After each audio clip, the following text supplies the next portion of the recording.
Bismillah. Innal hamdalillah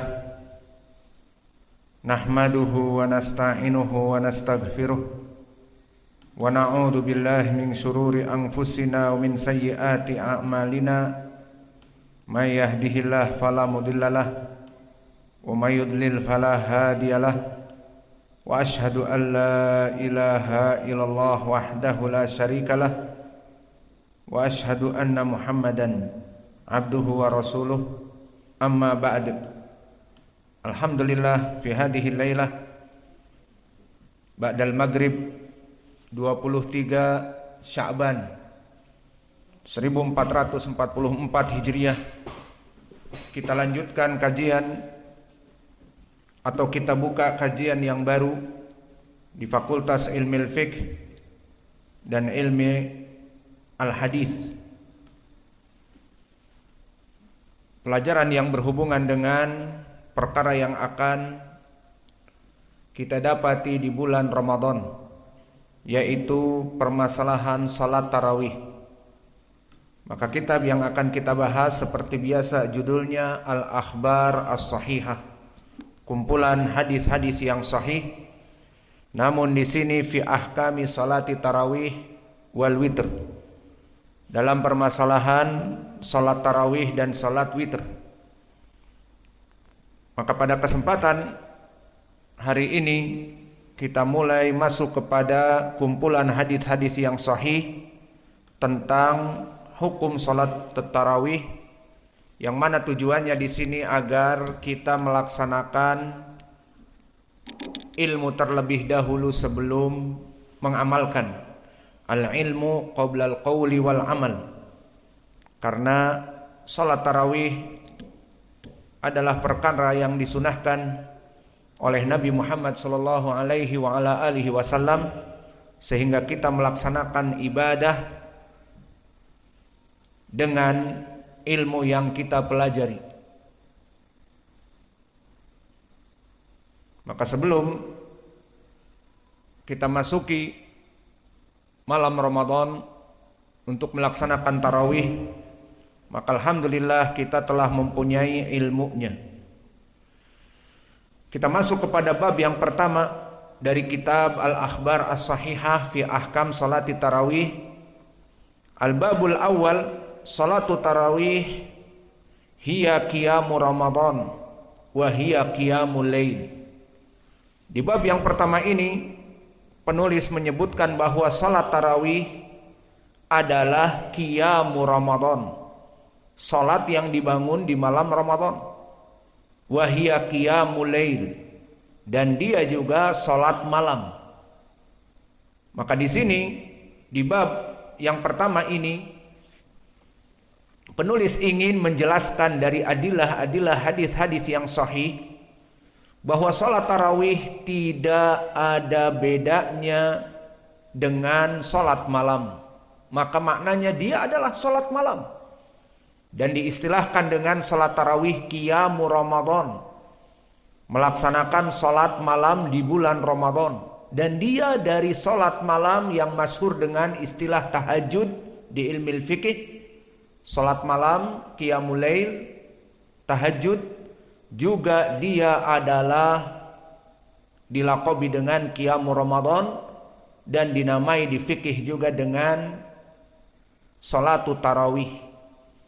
Maka penjelasan ini sangat penting agar menjelaskan kesalahpahaman, misunderstood dari beberapa kaum muslimin bahwa salat tarawih lain dan qiyamul lail lain dan salat tahajud lain. Kenapa? Karena banyak di masjid-masjid, terutama masjid awam, selama masuk akhir 10 dari bulan Ramadan, maka sebagian dari masjid, terutama masjid awam, maka di 10 malam terakhir, terutama di ganjil-ganjilnya, malam ke-25, malam ke-27, malam ke-29, maka di sana mereka melaksanakan sholat tarawih seperti biasa dengan kaum muslimin di awal setelah sholat isya 11 rakaat. Kemudian melaksanakan jam 3 sholat lagi. Dan di saat kita menanyakan kenapa melaksanakan 2 kali seperti itu dengan imam yang sama dan dengan makmum yang sama, maka dikatakan tadi waktu awal sholat tarawih dan sekarang malam ini qiyamul lail atau sholat tahajud. Maka ini menandakan bahwa mereka tidak faham apa itu sholat tarawih dan apa itu sholat tahajud. Adapun jika kita melaksanakan di sini ada 2 partai. Partai yang pertama sholat dipimpin oleh imam yang berbeda. Kemudian partai yang kedua sholat dipimpin oleh imam yang berbeda. Maka ini tidak masalah. Tetap dinamakan qiyamul lail. Namun ada yang di awal waktu dan ada yang di akhir waktu dan itu lebih baik. Maka ini permasalahannya lain. Adapun jika imamnya dia yang tadi sholat 11 rakaat dan makmumnya juga dia dan niatnya berbeda. Niat pertama di awal niat sholat tarawih, niat yang kedua diniatkan sholat qiyamul lail ataupun tahajud, maka ini salah kaprah. Bahasan kita di dalam bab yang pertama ini disebutkan oleh penulis salatu tarawih babul awal. Salatu tarawih hiya qiyamu Ramadan wa hiya qiyamul lail. Salat tarawih dia adalah dilaqabi dengan qiyamu Ramadan, salat malam di bulan Ramadan, wa hiya qiyamul lail, dan dia adalah salat malam. Abdullah, ijlis. Maka di dalam judul ini banyak sekali juga tambihat dari para ulama seperti Imam An-Nawawi di Syarah Muslim dan yang lainnya menyebutkan bahwa salat tarawih dia adalah qiyamul lail. Dilaqabi qiyamu Ramadan dan dia asalnya qiyamul lail. Maksudnya di sepanjang malam selain malam bulan Ramadan, di bulan yang 11 selain bulan Ramadan, di malam-malam Sya'ban, di malam-malam Rajab, di malam-malam Dzulqa'dah dan seterusnya, maka salat lail tetap ada. Dan kemudian di bulan Ramadan ya salat lail itu juga sama. Namun ada istilah lain dari syar'i dinamakan qiyamu Ramadan. Dinamakan juga salatul lail di adillah. Ay lailah Ramadan. Salatul lailah Ramadan.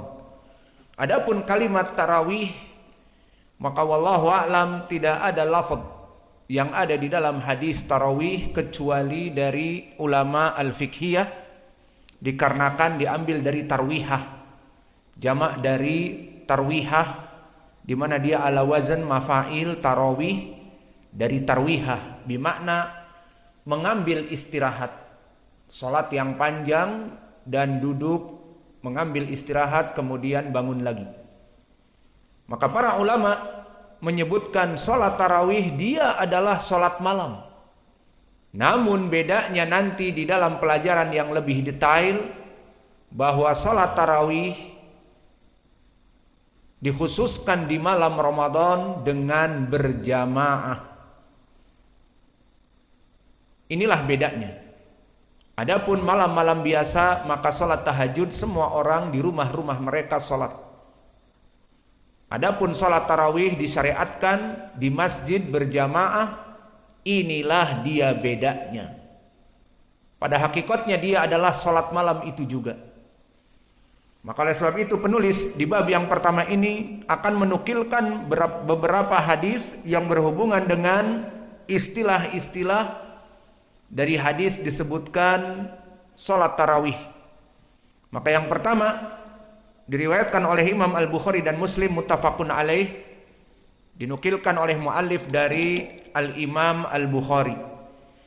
Qala Abu Abdullah Muhammad bin Ismail Al-Bukhari, haddatsana Abdullah bin Yusuf, akhbarana Malik an Ibn Shihab, an Humaid bin Abdurrahman, an Abi Hurairah radhiyallahu anhu, anna Rasulullah sallallahu alaihi wa ala alihi wasallam qala, man qama Ramadan imanan wa ihtisaba ghufira lahu ma taqaddama min dzambihi. Bismillah.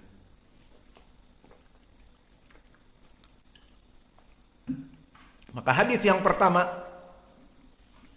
penulis menukilkan dari Al-Imam Al-Bukhari, wa syahid min hadal hadis dari Abi Hurairah berkata Rasulullah sallallahu alaihi wa ala alihi wasallam, man qama Ramadana, barang siapa yang menghidupkan malam Ramadan. Ini dia wajah pendalilan dari salat tarawih.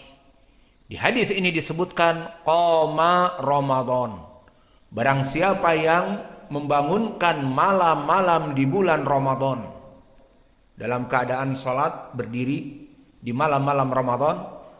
Hada huwa syahiduna an aish bi anna salat tarawih aidha qiyamul lail aidha qiyamul Ramadan, semuanya sama. Malam tahajud, salat malam tahajud, salat malam tarawih, salat malam qiyamul Ramadan, semuanya sama. Kita mengumpulkan lafaz-lafaz al-adillah dari hadis-hadis bahwa qiyamul Ramadan ay qiyamul lail sawa. Wa huna lafduhu man qama Ramadan, barang siapa yang berdiri membangunkan malam-malam Ramadan imanan wa ihtisaba. Imanan mansub hal, wahtisaban ihtisaban mansub ma'tuf ala imanan. Maka imanan di sini i'rabnya hal, dalam keadaan beriman kepada Allah. Wahtisaban dalam keadaan mengharap pahala dari Allah.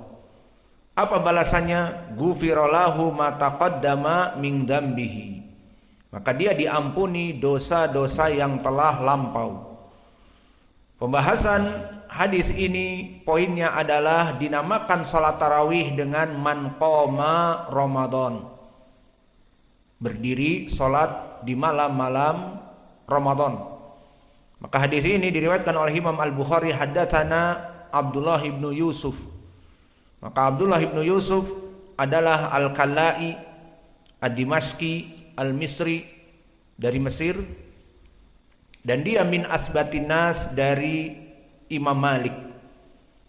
Seperti disebutkan oleh para ulama bahwa dia rawi yang di atas derajat siqah. Maka dia adalah imam.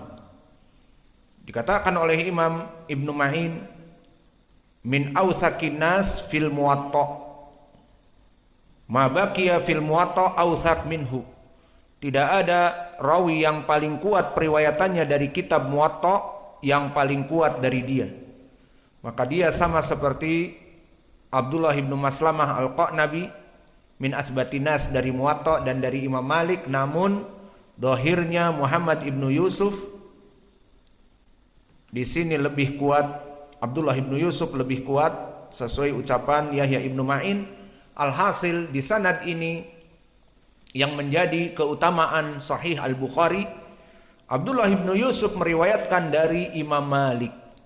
Maka keutamaan Sahih Al-Bukhari meriwayatkan rawi, seorang murid dari gurunya yang paling kuat periwayatan. Maka periwayatan Abdullah bin Yusuf di sini dari Imam Malik sangat kuat. Dan akhbarana Malik, Malik ibnu Anas, Imam Darul Hijrah, imam dari 4 madhab, Malik ibnu Anas. Kemudian Malik pun meriwayatkan dari Ibnu Shihab, dan Imam Malik dari asbatinas kepada Ibnu Shihab. Imam Az-Zuhri mempunyai banyak sekali murid-murid. Dan dari murid-muridnya yang paling kuat periwayatannya adalah Imam Malik. Dan yang menjadi poin pendalilan di sini, Imam Malik min asbatinas kepada Imam Az-Zuhri, dan Abdullah ibnu Yusuf min asbatinas kepada Imam Malik. Maka silsilah di sini silsilah min asbatinas. An Humaid ibni Abdurrahman. Maka siapa Humaid ibni Abdurrahman? Humaid ibni Abdurrahman barakallahu fikum, anaknya sahabi Abdurrahman ibnu Auf Al-Qurashi Al-Madani. Tadinya dari Quraisy, kemudian pindah hijrah ke Madinah jadi Al-Madani Az-Zuhri. Maka nisbah Az-Zuhri Al-Qurashi Al-Madani, itulah Abdurrahman ibnu Auf dari tujarnya para sahabat, dari miliardernya para sahabat. Adapun Humaid ibni Abdurrahman, maka dia seorang tabi'i fi tabaqah ats-tsaniyah, di tabaqah yang kedua dari tabi'i kabir, karena dia anak seorang sahabat Abdurrahman ibnu Auf. Dan Abdurrahman ibnu Auf kapan menikah? Di Mekah apa di Madinah? Menikah di Madinah. Dengan dalil, maka Humaid pun lahirnya di Madinah, dengan dalil bahwa di saat dia hijrah dijadikan saudara dengan